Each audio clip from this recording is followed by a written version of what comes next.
It was still early morning when police descended on the house where Lee Ratter was shot dead on the kitchen floor, and a detective told Belinda he wanted to meet her privately. Didn't give her a choice, actually. We're taking you to downtown Phoenix, and we need you to drop off your daughters somewhere. Leaving them on their own when, after a thing like this happened, how tough was that? Really tough. Really tough. I did what I was told to do.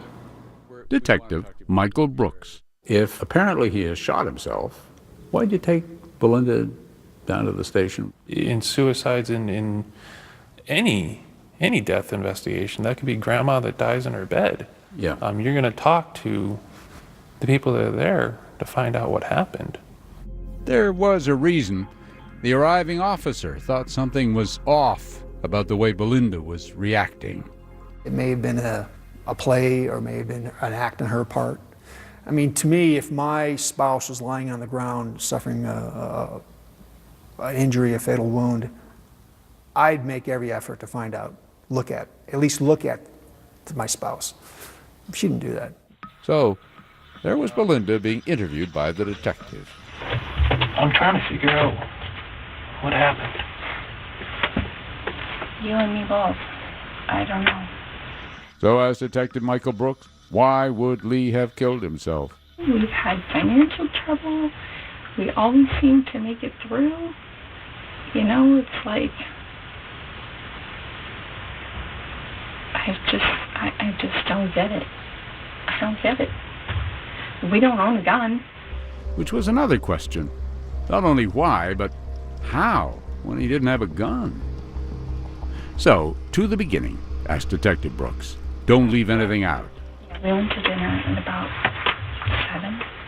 You came back to the house, and correct me if I'm wrong, but you talked for a little bit, and the girls went to sleep. About what time did the girls go to sleep? 10:30. And that was about the time Lee got that email about the big business deal he was banking on, said Belinda. And then the phone call with his business partner. And we went in the other room and talked to him, and Rob and I just sat at the table and, just kept talking, and came back. I got up to go to the bathroom, and came back, and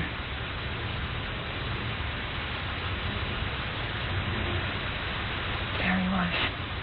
About what time did this happen? The girls went to bed about 10:30.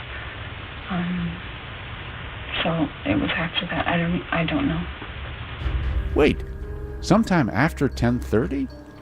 Detective Brooks was baffled. After all, that 911 call reporting Lee's death came in at 5 a.m.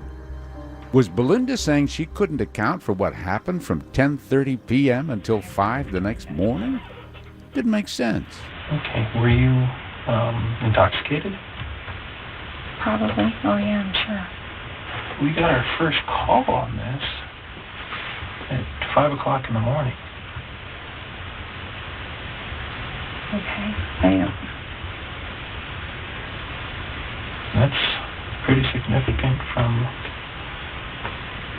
10:30, right, from the kids going to bed 10:30. Right. To 5 o'clock in the morning. But was she just confused, the detective wondered? Or was she hiding something? Is there something more to this? No. Do I need to have a lawyer or something? Belinda came out of her fog. She could sense where this was going. I'm just trying to put the pieces of the puzzle together. Right. Okay. I didn't kill my husband. I didn't want him dead. I would never do anything like that. Was there an accident? No. That happened? No. Nothing. I mean, nothing. Wouldn't you agree that there's a big difference between 10:30 at night and 5 o'clock in the morning? Oh, absolutely. I mean, you would know if But I also know that I didn't kill my husband. If that's what this is going, if that's what this is about, then... Before sending her home, Detective Brooks kept Belinda in this little room at the sheriff's office for hours. But was the detective satisfied with her answers? No, he was not.